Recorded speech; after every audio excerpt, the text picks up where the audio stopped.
నూతన బడ్జెట్తో సామాన్యులకు గుడ్ న్యూస్ అని చెప్పాలి. ఔషధ రంగంలో భారీగా ధరలు తగ్గబోతున్నాయి. క్యాన్సర్ ఔషధాలు, డయాబెటిక్ మందుల రేట్లు భారీగా తగ్గే అవకాశం ఉంది. మొబైల్ ఫోన్స్, ట్యాబ్లెట్స్ ధరలు తగ్గే ఛాన్స్ ఉంది. ఈవీ బ్యాటరీలు, విదేశీ టూల్స్పై పన్ను, విదేశీ విద్య, చెప్పులు, ఎయిర్ క్రాఫ్ట్ విడిభాగాలపై ధరలు తగ్గబోతున్నాయి. మరోవైపు బడ్జెట్లో మందుబాబులకైతే బిగ్ షాక్. విదేశీ మద్యం, సిగరెటు, బీడీ, గుట్కా, పాన్ మసాలా, లగ్జరీ వాచ్లకు భారీగా ధరలు పెరగబోతున్నాయి.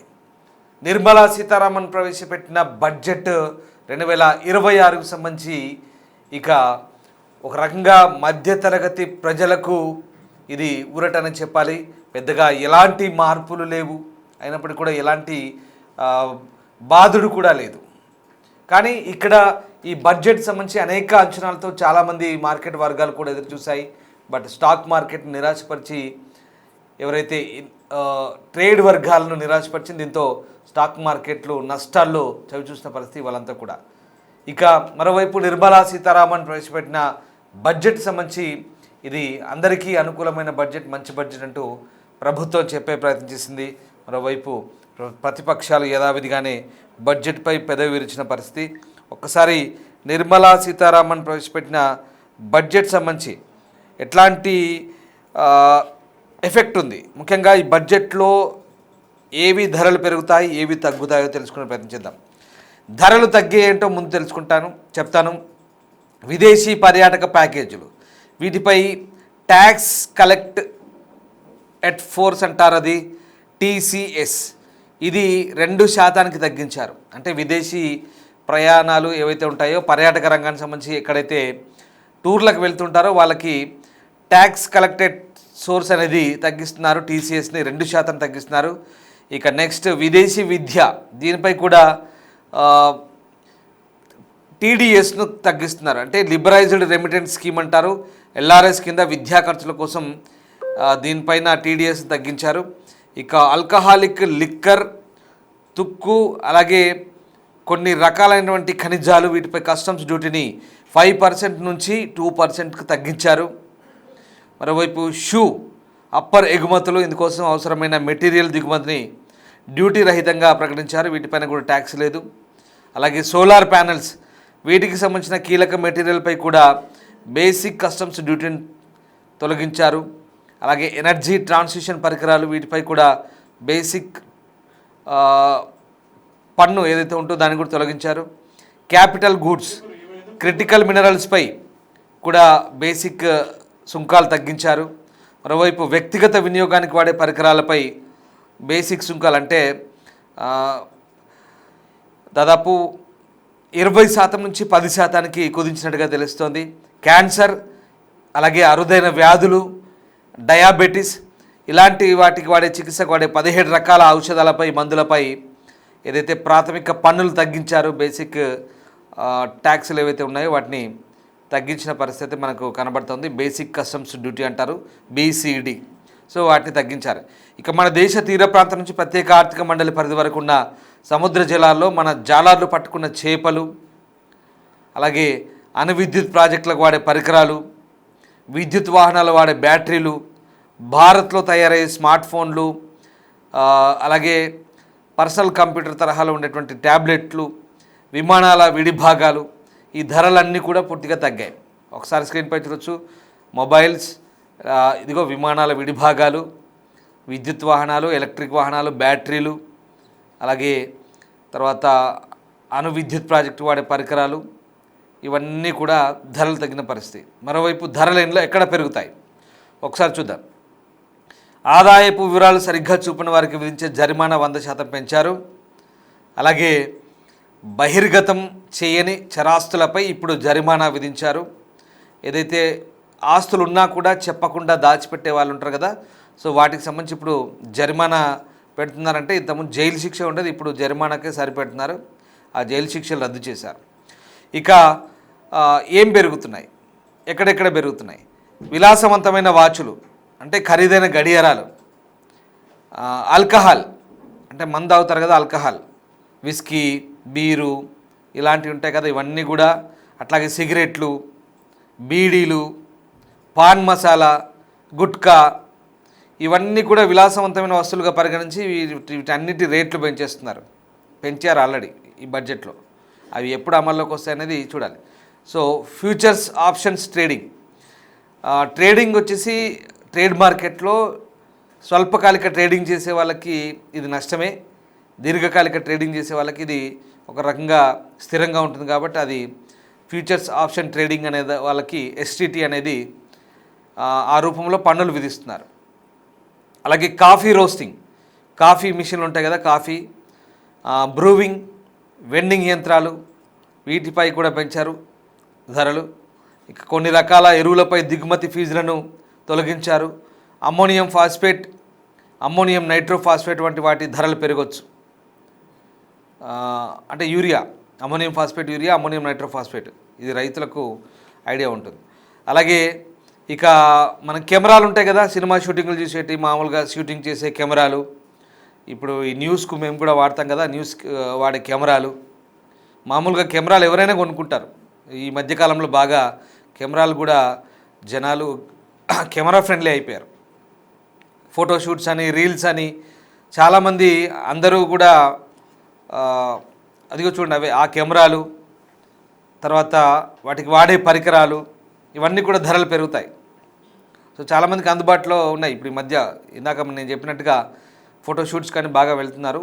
సో వీటి కెమెరాలు కొంచెం రేట్లు పెరిగాయి. ఇది పరిస్థితి. ఇప్పుడు నిర్మలా సీతారామన్ ప్రవేశపెట్టిన బడ్జెట్లో ఏవి తగ్గుతాయి, ఏవి పెరుగుతాయి అనేది నేను మీకు చెప్పే ప్రయత్నం చేశాను. అలాగే టాప్ 10 ఏంటి, అసలు హైలైట్స్ ఏంటి అనేది ఒకసారి మళ్ళీ మీకు చెప్తాను. నిర్మలా సీతారామన్ ప్రవేశపెట్టిన బడ్జెట్లో కీలకమైన కొన్ని ప్రకటనలు: హైస్పీడ్ రైల్ కారిడార్లు, పన్ను మినహాయింపులు, ఫ్యూచర్ ట్రేడింగ్పై పన్ను పెంపు వంటి కీలక అంశాలను టచ్ చేశారు.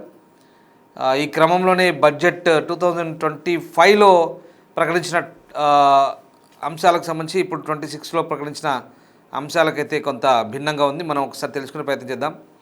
సో ఈ వచ్చే ఆర్థిక సంవత్సరం 2026-27 అంటే మన మార్చి నుంచి స్టార్ట్ అయ్యే ఫైనాన్షియల్ నెక్స్ట్ ఇయర్ ఏదైతే ఉందో దానికి సంబంధించిన బడ్జెట్ వచ్చేసింది. పార్లమెంట్లో ప్రవేశపెట్టిన బడ్జెట్ సంబంధించి 9వసారి ఆమె రికార్డు బడ్జెట్ ఇప్పుడు ఆమె నిర్మలా సీతారామన్. దేశ ఆర్థిక వృద్ధిని వేగవంతం చేయడం, సబ్కా సాత్ సబ్కా వికాస్ లక్ష్యానికి అనుగుణంగా రూపొందించమని చెప్తున్నారు.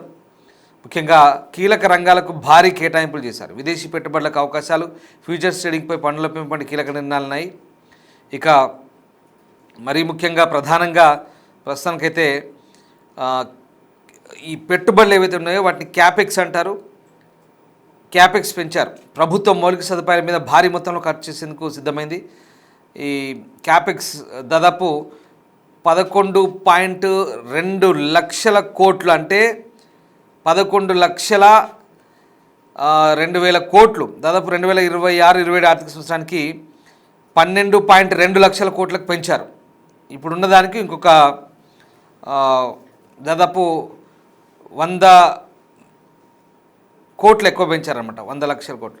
సో ఆ రకంగా దాదాపు 9% కంటే ఎక్కువ కేటాయింపులు చేశారు. ఇది ఆర్థిక వృద్ధికి దోహదపడుతుంది. కొత్తగా 7 హైస్పీడ్ రైళ్లు ఉన్నాయి. ఇది ఎందుకు ఇంత నెమ్మదిగా నేను మీకు చెప్తున్నానంటే ఒక్కొక్కటి మీకు అర్థం కావాలని. బడ్జెట్కి సంబంధించిన అంశాలు ఫాస్ట్గా చెప్పుకుంటూ వెళ్ళొచ్చు, కానీ వ్యూవర్స్ అడ్వైస్ ఏం చెప్తున్నానంటే నెమ్మదిగా ఈ అంశాల వారిగా మీకు చెప్తుంటే కాస్త నెమ్మదిగా ఈ అంశాల వారిగా మీరు ఈ బడ్జెట్ అంశాలను పూర్తిగా మీరు కూడా విశ్లేషించవచ్చు. అవసరమైతే ప్రతి ఒక్కరు, అఫ్కోర్స్ ఎవరికైనా బడ్జెట్లో ఏం జరుగుతుంది, అసలు ఏం తగ్గుతున్నాయి ఏం తగ్గట్లేదు అన్నప్పుడు కాస్త డిస్కస్ చేసుకునే ఛాన్స్ ఉంటుంది, రైట్. ఇక రెండోది, కొత్తగా 7 హైస్పీడ్ రైల్ కారిడార్లు వస్తున్నాయి. ముంబై పూణే ఒక హైస్పీడ్ రైలు వస్తుంది, పూణే హైదరాబాద్ ఒక హైస్పీడ్ రైలు వస్తుంది, హైదరాబాద్ బెంగళూరుకు మరొక కొత్త హైస్పీడ్ రైలు స్టార్ట్ కాబోతోంది, హైదరాబాద్ చెన్నైకి ఒక కొత్త హైస్పీడ్ రైలు వస్తుంది, చెన్నై టు బెంగళూరు అదొక కొత్త హైస్పీడ్ రైలు, మళ్ళీ ఢిల్లీ వారణాసి కొత్త హైస్పీడ్ రైలు, మన ఢిల్లీ పోయి అక్కడి నుంచి కాశీ పోవడానికి మళ్ళీ ఒక మంచి మార్గం ఇది. తర్వాత వారణాసి సిలిగుడి మధ్య హైస్పీడ్ రైలు కారిడార్లు, ఇవన్నీ కూడా కొత్త ప్రతిపాదనలు. అంటే హైస్పీడ్ రైళ్ళు వస్తున్నాయంటే ఈ కారిడార్స్ ప్రపోజల్స్ ఇవన్నీ కూడా ఇప్పుడు ఆల్రెడీ ఉన్నాయి. మనకి ఉన్న రూట్లలో వెంటనే వీలైనంత తొందరగా వీటిని స్టార్ట్ చేయొచ్చు. ఈ ప్రతిపాదనలు ఎప్పుడు నిధులు మంజూరు అయ్యాక ఇవి బహుశా ఈ ఇయర్లో మరి ఎప్పుడు అయితే అనేది తెలియదు ఇంకా. సో ఈ వారణాసి సిలిగురి అంటే ఈ డార్జిలింగ్ పశ్చిమ బెంగాల్ దగ్గర ఉంటుంది. సో ఆ రూట్లో ఒకటి. అది. ఇక మూడోది బాండ్ మార్కెట్ను బలోపేతం చేయడం. కార్పొరేట్ బాండ్ మార్కెట్ను మెరుగుపరిచేందుకు మార్కెట్ మేకింగ్ ఫ్రేమ్వర్క్, ఇవన్నీ కూడా కార్పొరేట్ సంబంధించినటువంటి అంశాలు. రైట్. ఇక చిన్న నగరాలకు అమృత్ స్కీమ్ కొనసాగిస్తున్న నిర్ణయం. ఇప్పుడు చిన్న చిన్న పట్టణాలు ఉన్నాయనుకోండి, ప్రతి ఏడాది 100 కోట్లు అట్లా ఇచ్చి వాటిని డెవలప్ చేస్తారు. కొన్ని పట్టణాలే ఉంటాయి, అన్నిటికీ ఉండదు అమృత్ స్కీమ్ కింద. కొన్ని సెలెక్టివ్ పట్టణాలు ఉంటాయి, రాష్ట్ర ప్రభుత్వం ప్రతిపాదించిన పట్టణాలు. ఆ పట్టణాలకు కేంద్ర ప్రభుత్వం నుంచి అదనంగా రాష్ట్ర ప్రభుత్వం మున్సిపల్ శాఖ బడ్జెట్ నుంచి కేటాయించే నిధులు కాక అదనంగా ఈ అమృత్ కింద నుంచి చిన్న చిన్న మున్సిపాలిటీలకు వస్తాయి. సో ఆ రకంగా సపోజ్ ఇప్పుడు మా సిద్దిపేట ఉంది, సిద్దిపేటకు సంబంధించి అమృత్ స్కీమ్ కింద నిధులు వస్తుంటాయి. సో ఆ రకంగా కొత్త ఇంకా చాలా ఉన్నాయి. కేవలం తెలంగాణలో అదొకటే కాదు, కొన్ని మున్సిపాలిటీకి సంబంధించి అమృత్ స్కీమ్ కింద నిధులు వస్తుంటాయి, అట్లా ఉంటాయి. తర్వాత బ్యాంకింగ్ కమిటీ. భారతదేశ తదుపరి దశ ఆర్థిక వృద్ధి కోసం బ్యాంకింగ్ సిస్టమ్ను సిద్ధం చేసేందుకు హై లెవెల్ కమిటీ ఏర్పాటు చేయబోతున్నారు. ఫైనాన్షియల్ స్టెబిలిటీ, ఇంక్లూజివ్ కన్జ్యూమర్ ప్రొటెక్షన్పై దృష్టి పెట్టబోతున్నారు. అలాగే 5వది ఎన్ఆర్ఐల ఇన్వెస్ట్మెంట్ పరిమితి పెంపు. ఎన్ఆర్ఐలు ఒక కంపెనీలో ఇన్వెస్ట్ చేసే పరిమితిని 5% నుంచి 10% పెంచారు. మొత్తంగా ఉన్న పరిమితిని 24% పెంచారు. దీంతో విదేశీ డబ్బు మరింత ఎక్కువగా దేశంలోకి రాకపోతుంది, మార్కెట్ లిక్విడిటీ పెరుగుతుంది. విదేశీ పెట్టుబడులకు ఇప్పుడు అంటే ఎన్ఆర్ఐలు మన దగ్గర మన వాళ్ళే, నాన్ రెసిడెంట్ ఆఫ్ ఇండియన్స్ ఎవరైతే ఉంటారో ప్రవాసులు, వాళ్ళు ఇక్కడ పెట్టుబడులు పెట్టుకోవచ్చు 24% దాకా, ఎలాంటి ఇబ్బంది లేదు. దాని ద్వారా మన వాళ్ళు అక్కడ పోయి సంపాదించిన డబ్బంతా మళ్ళీ మన దేశంలో పెట్టుకుంటారు, డబ్బంతా ఇడికే వస్తాయి ఎక్కడ పోదు. రైట్. ఇక 6వది ఫిజికల్ కన్సాలిడేషన్ కొనసాగింపు. అంటే ఇది కొంత టెక్నికల్గా ఉంటుందండి, నెట్ మార్కెటింగ్ సంబంధించినటువంటి అంశం ఇది. ఇక 7వది ఎస్టీటీ పెంపు. ఫ్యూచర్స్ అండ్ ఆప్షన్స్పై సెక్యూరిటీస్ ట్రాన్సాక్షన్ టాక్స్ అంటారు. ఇది ఏదైతే ఉందో మీకు ఇందాక మనం స్టాక్ మార్కెట్లు ఎందుకు పడిపోయినాయి అనుకోవచ్చు మీరు ఇవాళ. ఏంది బడ్జెట్ స్టార్ట్ కాగానే స్టాక్ మార్కెట్ కుప్పగోలింది, స్టాక్ మార్కెట్ నష్టాల్లో ఉందంటూ మేము వార్తలు చదువుతుంటాం, మీకు అర్థం కాకపోతుండొచ్చు బహుశా ఆ టైంలో. అసలు ఏంటి స్టాక్ మార్కెట్ ఎందుకు నష్టపోయింది అనేది మీకు ఒకసారి చెప్తాను. ఫ్యూచర్స్ అండ్ ఆప్షన్స్ అంటే ఈ పెట్టుబడులు ఏవైతే ఉంటాయో ట్రేడింగ్ చేసేటప్పుడు అక్కడ చిన్న చిన్న రిటైల్ ట్రేడర్స్ ఎవరైతే ఉంటారో వాళ్ళు, అలాగే బడా ఇన్వెస్టర్లు ఉంటారు ట్రేడింగ్ చేసేవాళ్ళు, వీళ్ళందరికీ కూడా ఈ ఫ్యూచర్స్ అండ్ ఆప్షన్స్ అనే 2 రకాలు ఉంటాయి. సో వాటి మీద ట్యాక్స్లు అయితే విధించారు.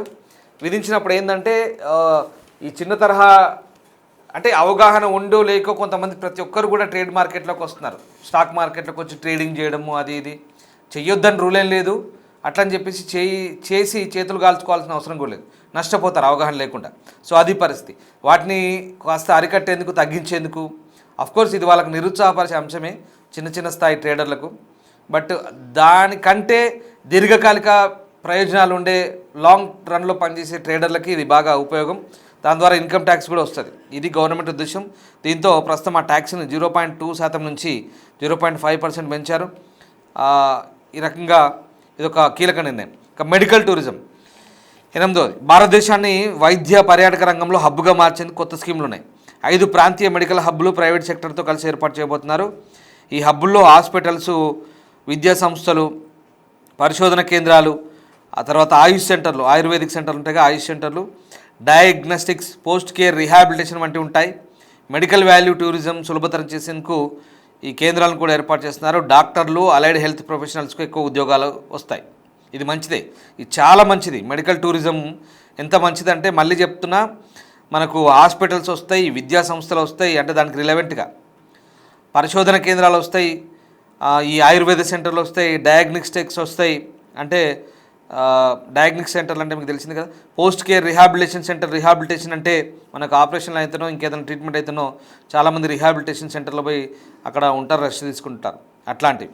తర్వాత ఇట్లాంటివన్నీ కూడా చాలా మనకు ఇప్పుడు అందరు డాక్టర్లు కూడా వస్తారు ఎక్కువగా, హెల్త్ ప్రొఫెషనల్స్ ఎక్కువ ఉద్యోగాలు వస్తాయి. తద్వారా మనకు ఒక రకంగా వైద్య రంగం మెరుగుపడుతుంది. చాలా కొరత ఉంది వాస్తవానికి, మనకు సరిపడేంత సంఖ్యలో ఇంకా లేరని చెప్పాలి వాస్తవానికి. ఇప్పటికైతే ఎలాంటి ఇబ్బందులు లేవు, బట్ ఇంకా ఎక్కువ ఉద్యోగాలు వస్తాయి. డాక్టర్లు వస్తారు, ఇంకా ఎక్కువగా హెల్త్ ప్రొఫెషనల్స్ వస్తారు, మేల్ కానీ ఫీమేల్ కానీ, నర్సులు, హాస్పిటల్ సంబంధించి. రైట్. ఇక రాష్ట్రాలకు సంబంధించి దాదాపు 1.4 లక్షల కోట్ల ఫైనాన్స్ కమిషన్ గ్రాంట్లు. ఎందుకంటే 16th ఫైనాన్స్ కమిషన్ ఆర్థిక సంఘం సిఫార్సులు పూర్తిగా ఆమోదించారు. రాష్ట్రాలకు విడుదల చేసే వాటా 41% కొనసాగిస్తున్నారు. 2026-27 సంవత్సరానికి గాను మొత్తం దాదాపు 1.4 లక్షల కోట్ల ఫైనాన్స్ కమిషన్ గ్రాంట్స్ ఇక రాష్ట్రాలకు కూడా మంచి గ్రాంట్లు వస్తాయి కేంద్రం నుంచి, బాగా అభివృద్ధి పనులకు కూడా ముందడుగు పడుతుంది. ఇక 10వది క్లౌడ్ సర్వీస్ ప్రొవైడర్లకు ట్యాక్స్ హాలిడే. ఇది కూడా ఇంపార్టెంటే, మీకు కొంత టెక్నికల్గా అర్థం కాకపోతే నేను డీటెయిల్గా చెప్తా. డేటా సెంటర్లు క్లౌడ్ సర్వీసెస్లో పెట్టుబడులు పెరిగేలా కీలక నిర్ణయం. ఎందుకంటే ఎక్కడైతే మనకు ఈ సాఫ్ట్వేర్ ఏదైతే నడుస్తుందో ఐటీ సంబంధించి బయటి దేశాల నుంచి కానీ విదేశాల నుంచి కానీ వచ్చే మనకు డేటా ప్రొవైడ్ చేసే వాళ్ళు ఎవరైతే ఉన్నారో వాళ్ళందరికీ కూడా ప్రపంచవ్యాప్తంగా క్లౌడ్ సర్వీసెస్ అందించే విదేశీ కంపెనీలకు 2047 దాకా, చూడండి ఇవాళ ఇది 2025, 2047 దాకా కంప్లీట్గా ట్యాక్స్ హాలిడే, అంటే మొత్తానికి ట్యాక్స్ కట్టుడే లేదు కావాలి. సో అది ప్రకటించారు. దేశంలోని కస్టమర్లకు సర్వీసెస్ ఇవ్వాలంటే భారతీయ రీసెల్లర్ ఎంటిటీ ద్వారా మాత్రమే ఇవ్వాలి. ఇక్కడ ఇది ఒక కండిషన్ పెట్టారు. సో ఆ రకంగా అంటే మన భారతీయ రీసెల్లర్ ఎంటిటీ ద్వారా మాత్రమే ఇవ్వాలి. కాబట్టి కస్టమర్కు సర్వీస్ ప్రొవైడర్ ఎవరైతే ఉన్నారో ఈ డేటాకు సంబంధించి వాళ్ళందరికీ కూడా ఇది ఒక కీలక నిర్ణయం.